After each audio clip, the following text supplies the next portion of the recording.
어떤 부인이 이제 결혼 기간 내내 폭행을 당하고 뭐 이러다 30년이 지났습니다. 벌써 가정폭력으로 뭐 신고된 거는 수차례고.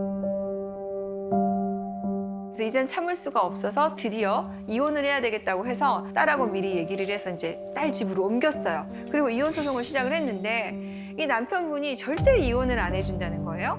그래서 소송이 계속해서 지연이 됩니다.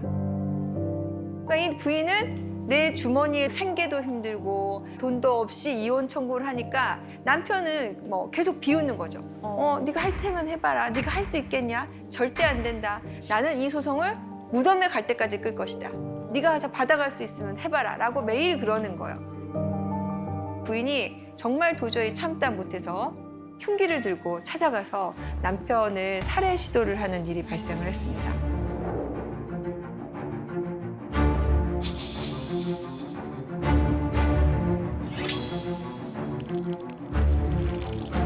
부인은 내가 화가 나서 우발적으로 술을 한 잔 마시고 그렇게 한 거다라고 얘기를 했지만 이게 처벌을 벗어날 수 있을까요?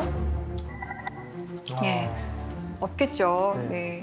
아무리 그동안에 그 고통받은 세월이 있다 하더라도 그것이 형사처벌을 면할 수 있는 사례는 될 수가 없습니다.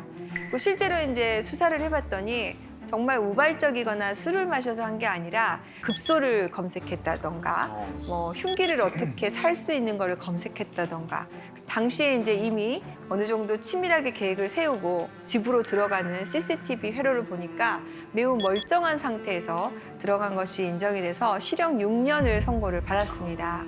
대부분의 가정폭력 사건의 끝은 살인사건으로 끝난다는 얘기가 있어요. 그만큼 가정폭력의 상황이 굉장히 심각합니다. 사실 이혼이라는 것은 누가 권장할 만한 것은 아니죠. 하지만 이런 상태에 빠져서 그걸 못하고 또 다른 가정폭력의 비극으로 나가기 전에 본인이 현명한 판단을 하셨으면 좋겠습니다. 네. 자동이혼이라는 제도가 우리나라에 있다고 생각하시는 분들이 있어요. 자동이혼이란 말은 무슨 말이신 것 같아요? 특히 별거가 오래되면 자동이혼이 된다. 뭐 3년간 별거하면 자동이혼이 된다라고 하거든요. 법적 절차 없이 법적 절차 자동으로 없이 그냥. 자동으로. 그런 데서 오해가 오시는 경우가 있어요. 그래서 제가 얼마 전에 상담을 했는데 실제로 자동이혼이 된다고 생각을 하고 20년, 30년이 되도록 이혼 수속을 안 밟으신 거예요. 이 어머님이 재산이 상당히 있으셨어. 그러다가 갑자기 사망을 했어요.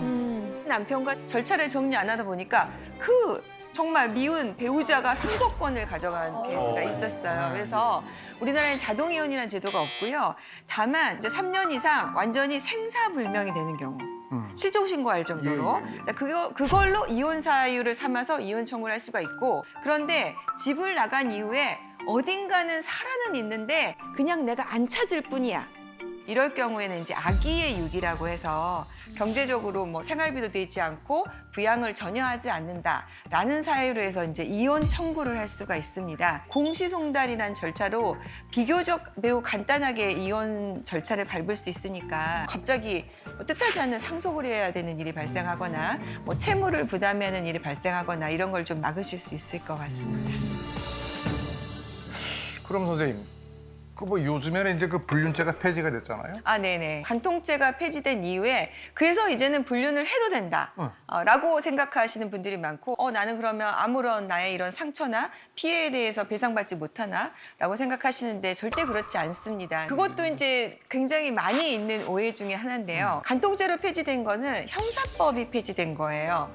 부부 사이에 있는 민법상의 정조 의무 자체가 없어진 건 아니거든요. 그래서 형사처벌은 되지 않지만 민사상 문제 제기를 해서 이혼 사유로 삼는다거나 또 위자료 청구를 한다거나 이건 가능하고요. 많이들 알고 계시나요? 그 상간녀, 상간남 상대로 하는 위자료 청구 그게 가능합니다. 그렇군요.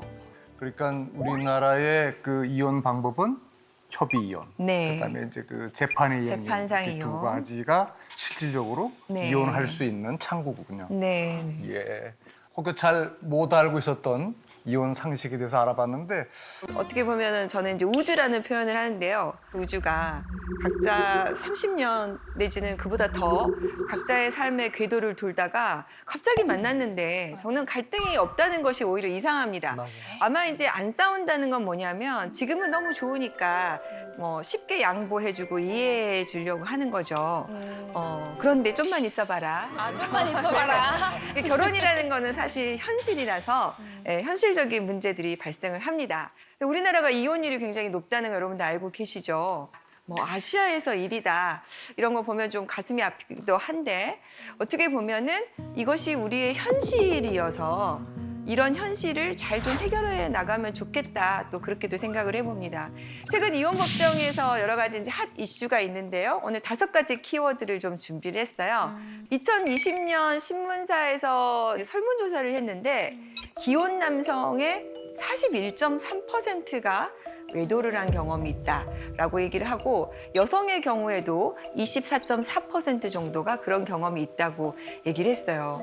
그러면은 기혼자 중에서 3명 중에 1명 정도는 외도를 한 경험이 있다 이렇게 볼 수 있는데 사실은 이제 이 외도 문제가 갈수록 진짜 많은가 봐요. 그래서 뭐 인터넷 카페 같은 데서 이런 것들을 얘기하는 것들이 굉장히 많이 만들어지고 있다는 뉴스 들어보셨을 거예요. 거기에 화제가 된 은어들이 좀 있더라고요. 오늘 초성 퀴즈를 마련해 봤는데 한번 맞춰보실까요? 자, 이건 무슨 뜻일까요? 감시. 감시 떴다 피해라 막 이럴 때 쓰는 네. 검사. 휴대폰 검사? 오늘 검사 당했다? 검사 당했어. 네. 또 이건 뭘까요? 기역, 니은, 미음, 이응. 네. 겁나 미워. 검남이요. 겁나 미워. 네. 계속 한번 해볼까요? 3번째. 진짜 어려운데? 뒤에가 커플이구나. 구구 커플. 구구는 뭐예요? 구구. 닭살 커플. 구구. 금기 커플. 금기 커플. 겁나 미워, 금기 커플. 네. 말 된다, 그죠? 겁나 미워, 금기 커플. 네. 마지막, 대망의 4번째입니다. 지지리. 지지리. 네. 그죠? 찌질이. 찌질이. 찌질이를 좀 이렇게 약하게 해서 지지리. 이거 정답을 한번 공개해 볼까요? 굉장히. 오! 이게 줄임말이구나. 이혼 여성. 금지된 사람, 기혼 남성, 미혼 지남미요. 기혼 남성, 기혼 네. 이런 것들을 사용하면서 그 안에서 자기들끼리 서로 이렇게 정보를 공유를 한대요. 거기가 카페가 5만 명이 이상의 카페도 있다고 해요. 근데 그게 뭐 카페가 하나가 아니라 여러 가지가 되고 있다고 하니까요. 그런데 이 카페에 가입을 하려면 내가 불륜을 하고 있다는 것을 인증을 해야 돼. 정회원이 돼서 거기 들어가서 이렇게 은어를 가지고 대화를 나눌 수가 있는 거죠. 그만큼 교묘하게 어디 가면은 들키지 않고 만날 수 있느냐. 그다음에 내가 들킬 뻔했을 때 배우자에게 어떤 핑계를 대면 것이냐 이렇게 서로 이렇게 정보를 공유하고 있다고 합니다. 네. 치밀하다. 어떨 경우에 정말 중요한 키워드가 나온 것 같아요. 비밀. 배우자에게 말할 수 없는 게 생기는 것부터가 문제다. 네. 그래서 화제가 된 키워드를 좀 준비를 했어요. 바로 정서적 외도. 좀 들어보셨나요? 정서적인 외도? 정서적 외도? 최근에 이제 오피스 와이프, 오피스 허즈번드 때문에 이혼이 더 늘어났다고 하고 비슷한 상담들이 좀 많이 있어요. 뭐 남사친, 여사친 이 경계를 이제 넘나드는 관계가 참 문제인데 실제로 제가 이제 상담을 한 케이스 중에 하나였는데요. 남편이 들어오질 않아서 음식물 쓰레기를 두고 나갔어요. 그런데 남편이 바로 밑에서 전화를 받고 있는 거예요. 뭐 걱정하지 말아라. 내가 내일 도와줄게. 괜찮아, 괜찮아. 잘 자. 나한테는 한 번도 그런 말 해준 적이 없는 남편인데. 그래서 이제 누구냐? 그랬더니 당신이 아는 그 사람 직장 동료 누군데? 에이?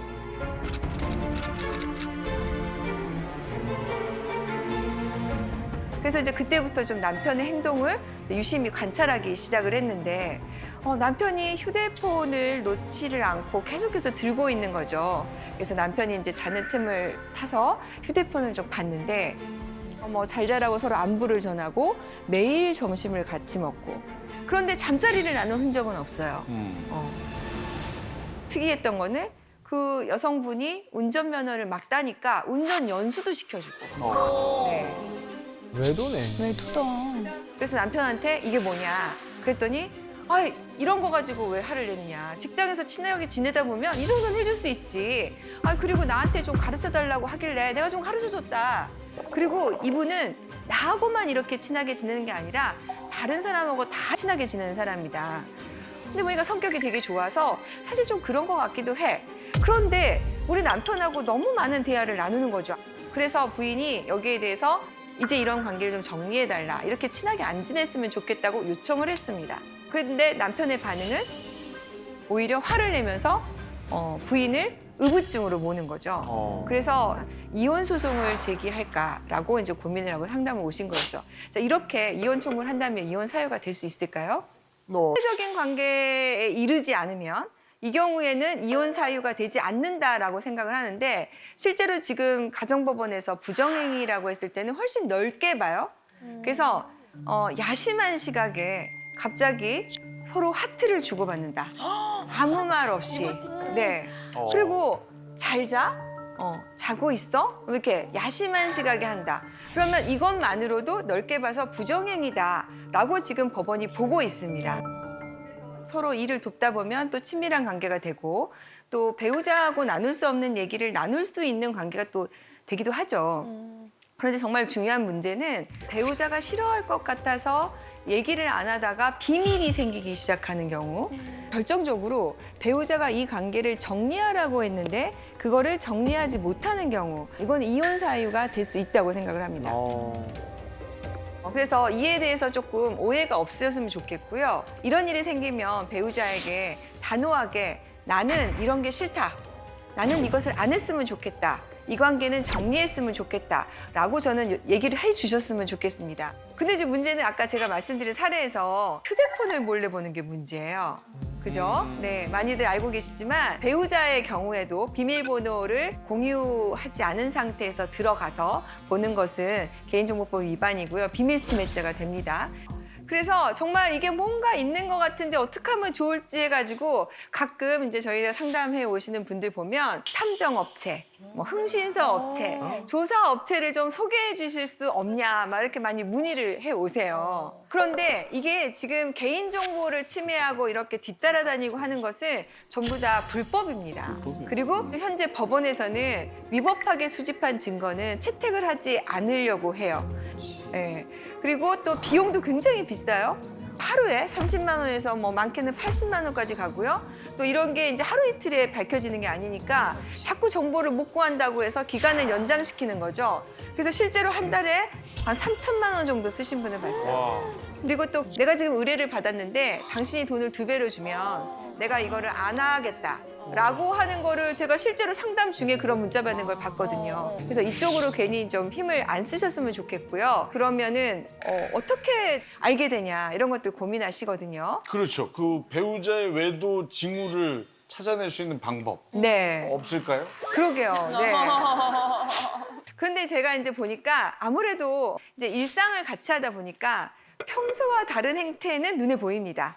제일 첫 번째가 뭘까요? 우리 사례에서 남편이 핸드폰을 놓지 않는 거예요. 화장실 갈 때도 가져가고 베개 밑에 두고 자고. 그리고 패턴을 자꾸 바꾸고. 그게 뭐예요? 그 핸드폰이 바로 판도라의 상자. 그래서 이거를 펀도라의 상자라고 하더라고요. 또 두 번째도 뭐가 있을까요? 특이점이?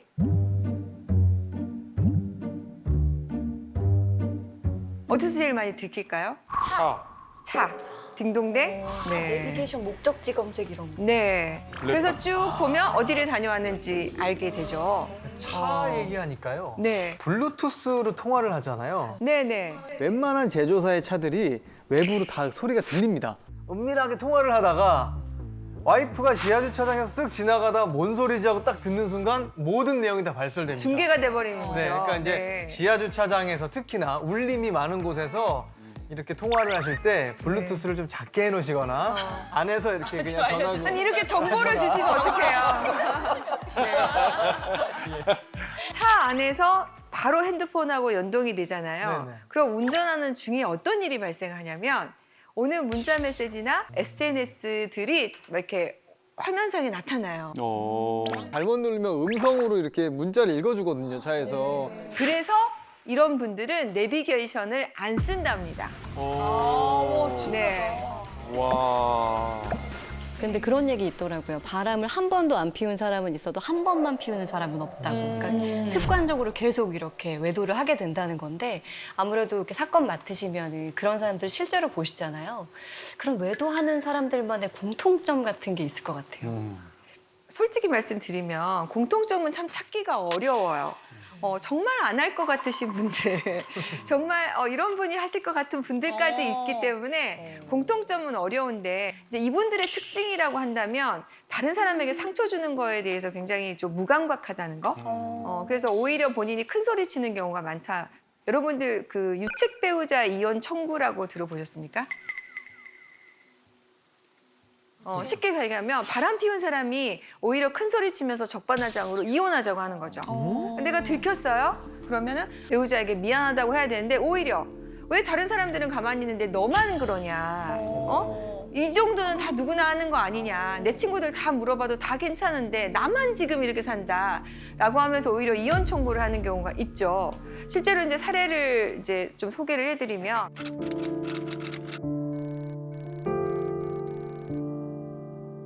가난했을 시절에 힘들었을 때 만났어요.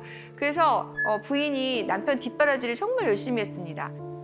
그래서 정말 성공을 했어요. 이렇게 성공하면 이제 우리는 행복 시작 이럴 줄 알았는데 남편이 바람을 피우고 여자를 만나고 기가 막힌 상황이 이제 발생을 하는 거죠. 그래서 이제 부인이 아니 그동안 우리가 너무 고생해서 여기까지 왔는데 당신 한 번 실수는 내가 봐주겠다. 당신 빨리 정신 차리고 돌아와라. 그랬더니 오히려 이걸 문제 삼는다고 부인을 폭행을 하는 거죠. 그러면 지금 뭐 바람도 피워요. 폭행도 해요. 그러면 말 그대로 정말 유책 배우자인 거죠. 근데 배우자 입장에서는 아니 내가 뒷바라지에서 고생해서 여기까지 왔는데 이거 하나만 가지고 이혼한다는 게 너무 또 억울하잖아요. 그리고 또 아이들이 있으면 가정도 지키고 싶으니까 이혼을 하지 않기를 원하는 경우가 많이 있거든요. 근데 이런 남편들이 또 이혼을 요구할 때 제일 첫 번째 하는 게 뭐냐면 생활비부터 끊습니다. 나쁘다. 자, 여기서 손을 한번 들어볼까요? 자, 이 이혼 청구는 받아들여야 된다라고 생각하시는 분 손. 청구 자체는 받아들여야 되지 않을까요? 네. 청구 자체는 안 되든 안 되든. 자, 그래도 이건 아닌 것 같아. 이혼하면 안 될 것 같아라고 생각하시는 분. 네, 약간 많네요. 제가 놀란 통계가 있었는데 요즘 결혼한 것 자체가 인구 1000명당 4.2명에 불과한대요. 저도 애가 셋인데요. 우리 셋 애 중에 결혼하겠다는 사람이 하나도 없어요. 결혼을 안 하는데 또 우리가 연애를 안 할 수도 없잖아요. 네네. 그리고 또 동거하는 거에 대해서 우리도 이제는 많이 조금 개방적인 생각을 하고 계시는 것 같더라고요. 그래서 혼전 동거도 좀 많이 하고 있는 것 같은데 네네. 사실혼이라는 얘기 들어보셨어요? 네. 사실혼? 네. 네. 그러니까 사실혼이라는 것은 쉽게 얘기하면 혼인 신고만 안 했지 결혼입니다. 그래서 사실혼의 경우에는 재산 분할도 해주고 위자료 청구도 해주고 여러 가지 것들을 다 똑같이 하는 의무를 부담을 해요. 사실 해외 입법례나 이런 걸 보면 동거에 대해서 굉장히 개방적이고 보호하는 추세로 가고 있습니다. 프랑스에서는 팍스라고 얘기를 하는데 이렇게 동거하는 커플을 사실혼의 배우자처럼 인정을 해서 여러 가지 것들을 법적인 보호를 받을 수 있는, 그러니까 사회보장제도까지 받을 수 있는 제도를 만들어 놓고 있거든요. 그래서 나랑 결혼할래가 아니라 나랑 팍스해줄래 이렇게 얘기를 한대요. 또 영국이든 독일이든 스웨덴이든 이런 제도를 많이 보호하고 있다는데 우리도 똑같습니다. 젊은 사람은 젊은 사람들대로 혼인신고를 안 하고 살려고 하고 좀 나이가 드신 분들은 노후를 보내기 위해서 누군가가 필요한데 자식들이 다 반대하잖아요. 그러니까 또 이런 분들도 사실혼이나 혼전동거나 이런 것도 하는데 사실혼과 혼전동거가 어떤 차이가 있을까요? 제가 얼마 전에 상담했던 사례 중에 이런 게 있었는데 2년 정도 넘게 살았어요. 그런데 헤어졌어요. 헤어지고 나도 보니까 한 사람한테 다른 이성 친구가 생긴 거죠. 오 마이 갓. 어.